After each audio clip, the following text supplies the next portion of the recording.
and those who are currently cooperating with us. All patient status remain unchanged. The 911 calls are the record of the 911 Communications Center, and their standing operating procedure is not to release documents in open and active investigations. Again, we are working to authenticate the documents that you see online that some are referring to as a manifesto. And as soon as we do that, we will let you know. Now, the process for doing that is looking at original documents that may have been taken from the suspect's home, looking at information that may be on laptops or on computer to determine if this document originated from our suspect. Any disciplinary records would be under the purview of the school. Some of you have asked whether or not she was troubled or whether or not she was troubled at school. We do not have those records. We are not the proprietor of those. On the question of bullying, we're talking to students to understand whether bullying was one of those multiple factors that I mentioned earlier. Some have asked if people were specifically targeted. Everyone was targeted in this incident, and everyone was put in equal danger.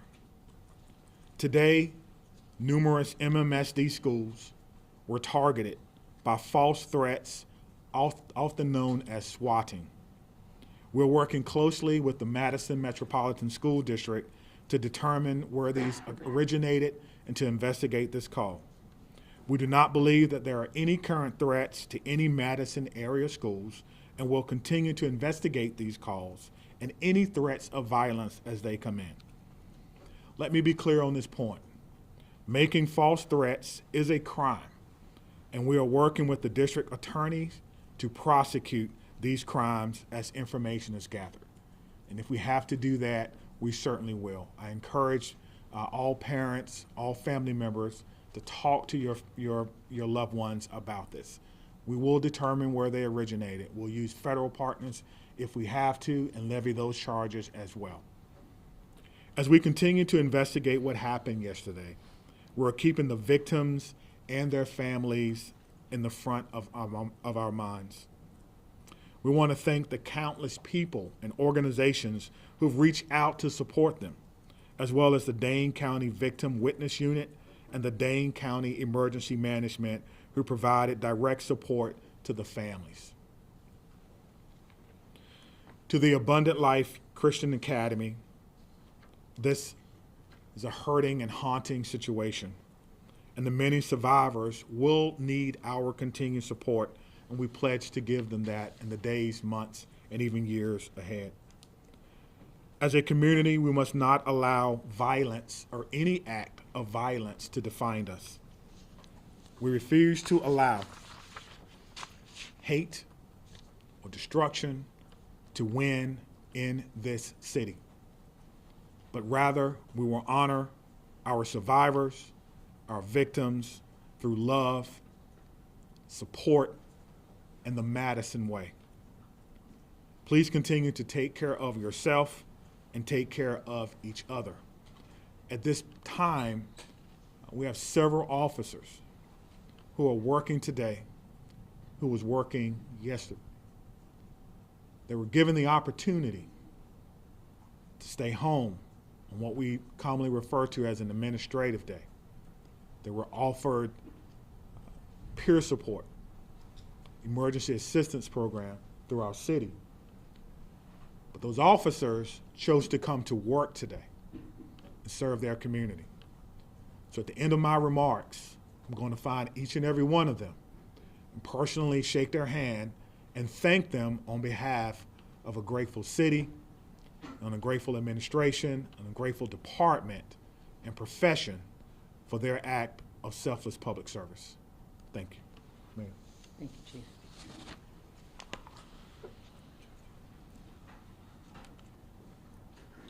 I want to start where the Chief ended, which is just asking everyone in this room and within the sound of my voice to take a minute.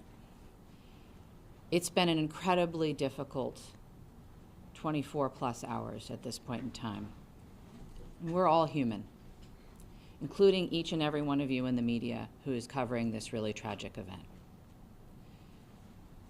Please remember that you're human and take care of yourselves. We all need to do that. Drink water, take a moment, access whatever mental health resources you need, because that's our job now, is to take care of ourselves so we can take care of each other and our community. Yesterday, the Madison community experienced a terrible and traumatic event. If there's any positive in it, it's that the educators at Abundant Life, our local law enforcement and first responders, and our community partners were prepared to respond. They acted without hesitation to protect our children, and I'm grateful and humbled by their actions. It's a day that I hoped never would come to our city, but like so many other communities, here we are. We will never be the same, but we will get through this together.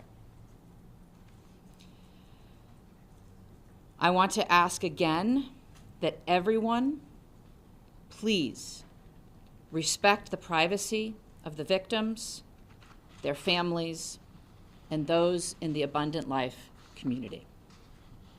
Right now, our full focus is on caring for those impacted.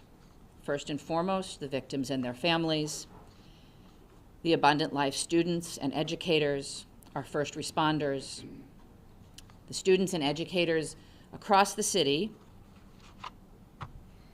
who woke up this morning and went into a school building not knowing if they would come home tonight. The incredible bravery of that act. I think all of our students and educators are feeling scared and vulnerable right now. We are also trying to care for our whole community, because I believe we are all fearful and grieving and impacted. The City of Madison is working closely with Dane County, with community partners, with state and federal government resources to provide support and counseling to all those affected. I want to direct folks to a new city resource website that's available at cityofmadison.com/resources, which includes trauma-informed community resources, updates, community mental health resources, and information about vigils, other public events, and where folks can donate to support the Abundant Life families in our community. I want to highlight two things that are also on that website, and once again, that website is cityofmadison.com/resources. If you wish to support the families, the request is that come in the form of financial support through a site set up by the United Way of Dane County. You can visit unitedwaydanecounty.org, or you can text HELP for ALCS to 40403. Again, that's HELP numeral 4 ALCS to 40403. The community is also invited to a vigil tonight by the Vel Phillips statue at the Capitol at 6 p.m. Again, that's at the Capitol building by the Vel Phillips statue at 6 p.m. I would ask that everyone, and particularly the folks in this room, please avoid spreading misinformation, particularly via social media. Please vet what you share, even if your wish to share is well-intentioned. There's so much that we do not know at this point, and we have to allow law enforcement the time and space for a careful and methodological investigation. Let them do their jobs. And above all, please respect the victims, respect the families, respect the school community, particularly on social media. I want to say a huge thank you again to all of our partners and those across the country who have reached out offering support and well wishes, including President Biden, who I talked to yesterday, Senator Baldwin, who I talked to yesterday, Congressman Pocan, Governor Evers, who called, and many others at every level of government and all across our community. I want to thank most particularly our first responders and everyone who mobilized yesterday to help. Certainly Madison Police Department and the many law enforcement agencies that were mobilized, the Madison Fire Department, the Sheriff, the State Patrol, the FBI, the ATF. I want to thank our hospitals that cared for the victims and the medical staff there. I want to thank Dane County, in particular, Emergency Management and the Victim Services Unit. They have been incredible. I want to thank SSM Health and the Dean Clinic. They, without hesitation, made their facility available to us. They canceled all appointments. They rearranged the facility. They put their staff at our disposal to make sure that the Abundant Life families could be reunited with their students. I couldn't be more grateful to them. I want to thank the United Way, both for setting up the donation site and for mobilizing resources across our community. I want to thank the Red Cross and the Salvation Army, the religious leaders who came to their unification site yesterday from across our community, and all of the community organizations and businesses that donated food and resources to the families and are still now offering support for our community. There are so many people who have offered support, resources, help, and well wishes, and we are grateful to every single one of them. I want to end where I started, which is centering our collective humanity. We all have to take care of ourselves so that we can take care of each other and our community. Whatever your belief or tradition is, I would ask that you find a way today, tomorrow, in the coming weeks, months, and years to be kind, to give grace, and to find ways, big or small, to help make our community a safer place for all of our children. Thank you, and I'll turn the podium to the county executive. Sorry, before you go, can you introduce Will yourself? answer questions? No, Oh, introduce I'm sorry. yourself and give us a spelling. I'm sorry, I forget that you're not a local. My name is Satya Rhodes Conway. I'm the mayor of Madison. That's S-A-T-Y-A, last name R-H-O-D-E-S-C-O-N-W-A-Y. Satya Rhodes Conway, mayor of Madison, Wisconsin. Thank you. Good afternoon, everyone. I'm County Executive Melissa Agard, M-E-L-I-S-S-A, A-G-A-R-D. It's unfortunate that we are still having to navigate this absolutely horrific situation in our community. I come before you today as a community leader, as a mom, as a fellow Dane County resident, and like many of you, someone who is continuing to process what unfolded yesterday at Abundant Life Christian School and across our community. My heart aches for the students and families and teachers and the first responders at all levels, from the 911 officers to the folks that are at our coroner's office. Every single one of us has been impacted in an unimaginable reality by this situation.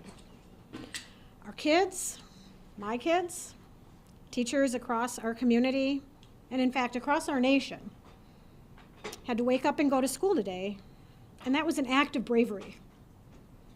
Parents dropping their children off at after what we witnessed yesterday took an act of bravery and a belief in our community. And that's a bravery we should not have to put on the shoulders of our children and our families in our community. Let me be clear. These everyday actions that we have all experienced over the last 24 plus hours should not require bravery. They should be routine and joyful, especially at the end of a year, wrapping up a semester. Our kids should be laughing and learning and thinking about pajama day as they're heading into the holiday season. But right now, that's not the case. And right now, it's okay to not feel okay. It's how we move forward. And for some, the weight of this tragedy is overwhelming. I'm sure they're feeling sad and anxious and numb. We've heard that even from our police chief. And for others, they might just be feeling a little bit off, unsettled by the images that our news coverage is delivering to them in the fast-breaking social media world. And it's playing on repeat. And I am grateful for what it is that you all do. But this is impacting people in a different way. And I want you all to know, and people across our community, that their feelings are valid and they are not alone. Seeking support, talking to someone you trust, simply admitting that you're not okay is not a sign of weakness. It's actually a sign of strength. And whether you're feeling hopeless or scared or just not quite yourself, know that there are resources here in Dane County and in our community that will be here and continue to be here to support you in order to help people move forward through the healing process. Believe me, we are in this together. That is the Dane County way. That's what we do best. Through painful conversations and tears and hugs and vigils, we're going to heal. We're not going to be the same, but we're going to heal. Part of that process is setting aside complacency and demanding change. As someone who served 12 years in our legislature and had a front row seat to the inaction of addressing gun violence in our communities, I'm not stepping aside from that mission in my life. There's going to be public debate about the motives and other aspects of this mass shooting. But let us remember this fact. Gun violence is the #1 killer of children in this country. That's a legacy we cannot accept. We cannot accept that. Part of the reason I feel so pained by this tragedy is that mass shootings feel like something that's ominous and hovering, and we're all wondering where and when the next one is going to occur. And guess what? It happened here. It happened right here. And I am so proud of the folks that I work with at the county and that the mayor works with in the city and our partners at the federal, state, and local level and how it is that we've stepped up and responded to support people. Could we do better? Could we do different? I am sure. But did we do well? I am proud of the work that has been done in this community over the last 24 hours. And I assure you all today that we are going to continue to work like hell to stop future tragedies and to support our community that has been harmed by these actions. And for anyone that's out there listening, anywhere in this amazing world that we live, whether you're grieving or you're scared or you're angry or you're unsure or you're curious, take care of yourself, take care of the people who you love and whose lives you touch. Talk to someone, anyone. If you're not comfortable calling a number, there is someone in your life you can reach out to.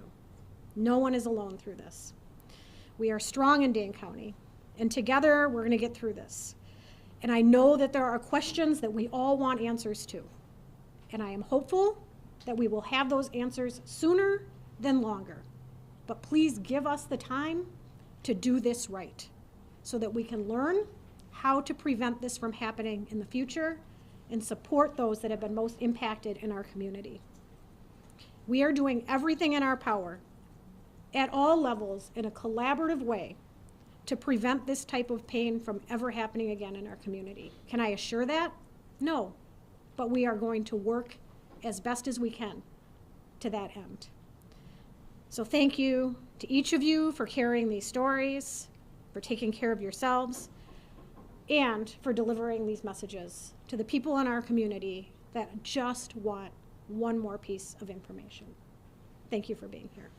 Thank you. All right. The county executive and I will take some questions. We obviously cannot answer questions about the investigation, but happy to take others, and we'll turn to Dylan.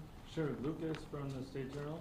Mr. County Executive, as a former lawmaker, can you just talk generally about what the laws are in Wisconsin in terms of children's access to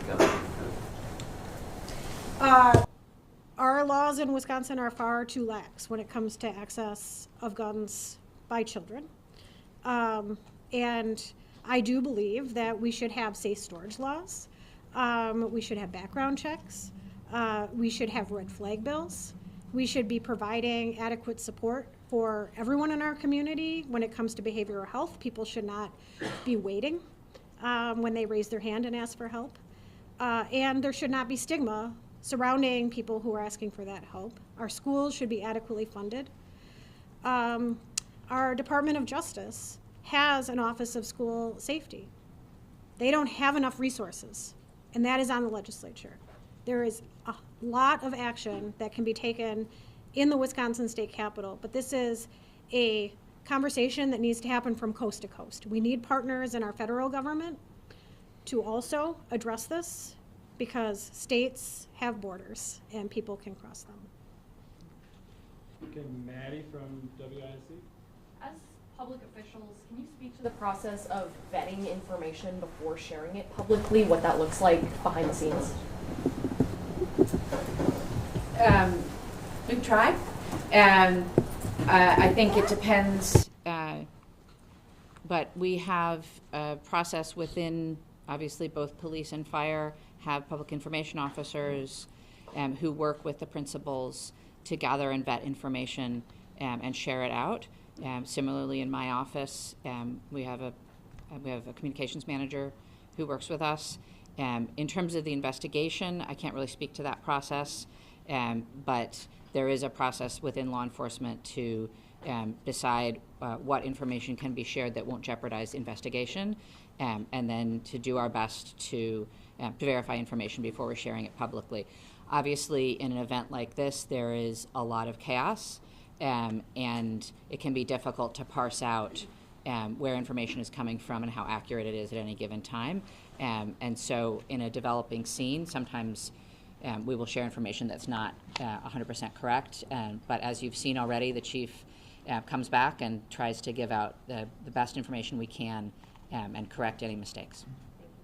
Scott, do you have anything? Do either of you believe that there ought to be charges brought against the parents or anyone else involved in this incident? I think it's far too early to comment on that. As the investigation proceeds, I think law enforcement will take the steps necessary, but we don't know nearly enough yet. Cody, do you have a question? Okay, Madison. Seeing as Police Chief Shon is not here, maybe somebody else who is here with law enforcement can speak to this. He mentioned yesterday that the family or the father seems to be cooperating. If you drive past the house that they were searching, it doesn't look like the home of somebody who is cooperating. So maybe can you explain to an untrained eye the state and the condition of the home and the manner of which it is in at the moment? Anyone here to speak to that? Sorry, we'll have to follow up on that for you. Chloe?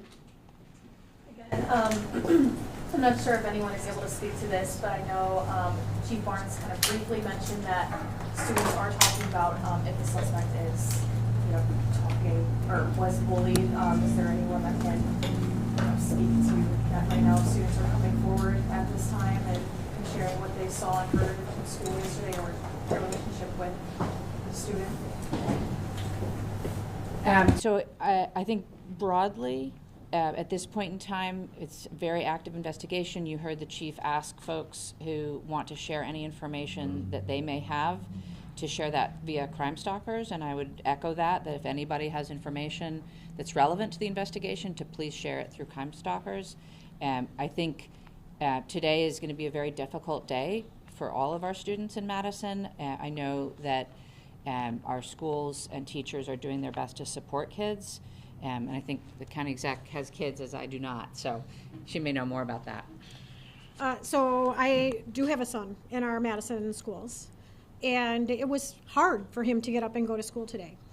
And then the school was locked down because many schools in Madison area were locked down due to swatting.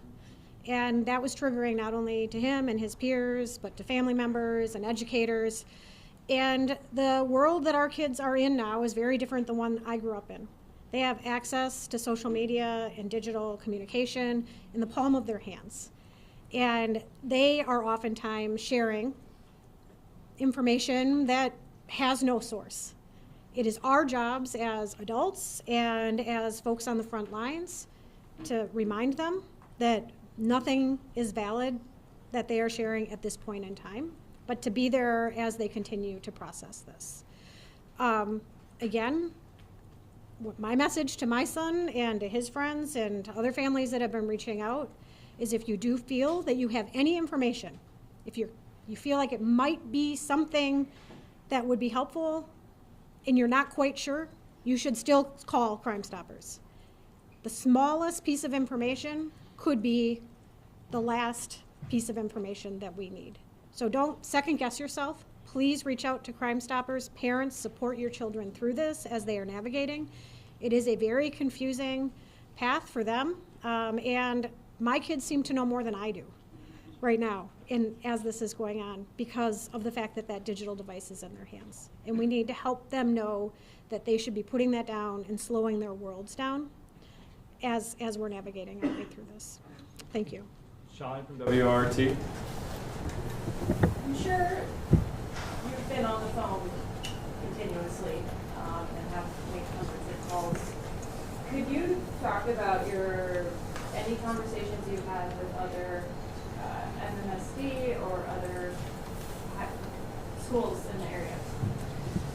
Yeah, I can speak to that. I have been in touch with the superintendent, and my staff have been in touch with his staff. I mean, initially, it was just making sure that everybody had all the same information, and some strategizing collectively about how to make sure that MMSD schools were safe. You know, as the time goes on, you have seen this already, I'm sure, that MMSD is sharing information out with their families about how to support kids. They've shared information out with their faculty and staff about how to support kids going forward. That is something that we will continue to talk about, is how we can support, again, the students who I'm sure are confused, afraid, worried, the parents feeling the same, and of course our educators. That is part of the work going forward. I do also want to just recognize that there are schools, obviously, in our community that are not part of the Madison Metropolitan School District, and we are reaching out to them as well and making sure that they are supported and have the same level of resources. And that support is coming definitely from the state, but also from the county and the city, and will come more as we go forward. Do you want to add anything? Cameron from WMTV. Hi there. Yesterday, when you guys briefed us, you told us that, staff and students immediately left the building, some without their cars, some without coats, all of those things. So could you guys tell us what the status of the building is, and if there is a timeline in place for people to return back? I don't have all of those details, but what I can tell you is that yesterday there was a process of folks leaving the building and then obviously being reunited with their families. The building is a crime scene and will be under investigation for some time to come now. But obviously the police department will work with the school and the leadership at the school to do what they can to make sure that people have access to things that they need. All right, James from WISN. Yeah, my question's for law enforcement and or DOJ. Yesterday it was said, and I want to quote this, there are almost always observable behaviors before something like this happens. And I see Trish nodding her head. Can you share what observable behaviors specifically we see as this investigation unfolds from the suspect in this case? So I think, again, I want to address, because we did receive your question. I'm going to get in front of the microphones. As we mentioned earlier, any questions we can answer about the investigation, we answered in our update, so we cannot take any more follow-up questions about the investigation. Are the observable behaviors in the social media accounts? That was not something that's. So again, it's an ongoing investigation. MPD will share information that they can as they can, but we're not able to speak to the investigation at this point in time. All right, Anna from WPR. Yeah, hi. Can you speak to the decision to keep MMSD and other Dane County school districts open today and whether that's going to change in light of the first calls and the involvement? You know, we don't Yeah. have anyone from the school district doing Yeah. it, sorry. Sorry, it's a question for the school district. I can tell you that there are many families that chose not to send their children to school today. It didn't feel like a day that they could go to school or not. That was a highly personal decision that individual families made. I honor local control. I honor our local governments and our school boards and our superintendents. And they are navigating this best as they can for their communities. All right, David from the Journal Sentinel. Hey, thanks for taking my question. Wanted to ask about a timeline or any further information you give on the victims of this incident and kind of if there's any timeline when that might be released. I'm not aware of a timeline at this point in time. Thank you. All right, Ian from CBS News. Why didn't the school have a resource officer, and would having one have made a difference? That's a question for Abundant Life. We can't answer that. Would having resource officers, I'm told that Madison doesn't have resource officers in their schools. Is this something that would be? So again, that's a decision that's made by the individual schools and school districts. So it's not something that we can speak to. Brianna? Two questions, if I may. One, the police chief made a correction saying that it was actually a second grade teacher who made that 911 call. Have officials been in touch with that teacher? Is there anything you can share about who the teacher is? There's nothing we can share at this point in time. And then, are you able to speak to the general protocols about bullying? How does the school monitor bullying? Do they have protocols in place to monitor how that happens? Again, we don't represent Abundant Life, and so we're not able to answer questions for the school. All right, Shaq? Is anyone from Abundant Life able to speak, or she just walked out? She just had Okay, Okay, we gotta wrap it up here, so we'll go. Well, Mayor Conway, are you able to just say, I mean, right now we know the victims as students and teachers, nothing more. Can you just speak a little bit more to that? I understand you're trying to respect their privacy, but can you speak a little bit more to the personality? Were they engaged in sports? Were they beloved by the community? Is there I'm any sorry, way you can we give us can't thoughts share on that? anything more at this time. And it's Rhodes Conway? We really can't share that. Okay, so Adam from CBS 58. Sure. So it's been 27 hours now. Why can't we share the identities of the victims? It is my first priority, and I believe the priority of many of us here, to respect their privacy and their timeline. These are folks that have been deeply impacted by trauma and are grieving. And frankly, I think it should be up to them whether and if they want to share any personal identifying information with anyone at all. But it's not up to me, it's a law enforcement decision, and so when law enforcement feels like that's appropriate, they will share that information. The shooter was named yesterday. Do you know why the victims were not named? No, that's a law enforcement decision. He unfortunately walked out the door. Do you know when we'll be able to talk to him? I don't. Adding off that question, I mean, we've been sitting here for the last 27 hours, as Adam mentioned. Why would you guys not have the proper people in place to answer some of these questions? You guys, including the fire chief, have sat here and tried to say that you want to dispel rumors on social media. You want to make sure that you're giving factual information. We're asking questions that have been circulating on social media, including rumors about the victims. Why not provide clarification and actually have people here to answer those questions to set the record straight? I don't know how many times I can say this. We will share good factual information when we can. None of you is obliged to stay here. You're free to leave. You don't have to be sitting in this room if you don't want to. We will share information when we can. It's very important that that information be as factual as possible. All right, I'm going to say this and then we're done. It is absolutely none of y'all's business who was harmed in this incident. Please have some human decency and respect for the people who lost loved ones or were injured themselves or whose children were injured. Just have some human decency, folks. Leave them alone. Let them grieve. Let them recover. Let them heal.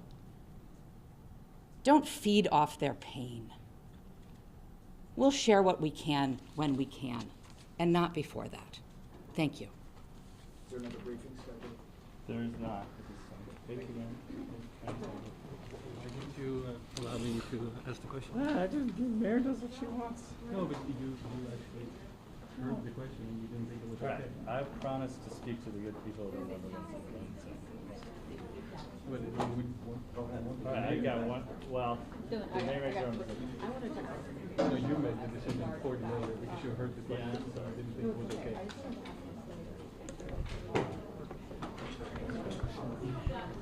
Yeah, I think. Ja, ja toch? Ook dat hij die interactie toch? Ja, ja dat beeld. Want hij heeft ook iets, ja.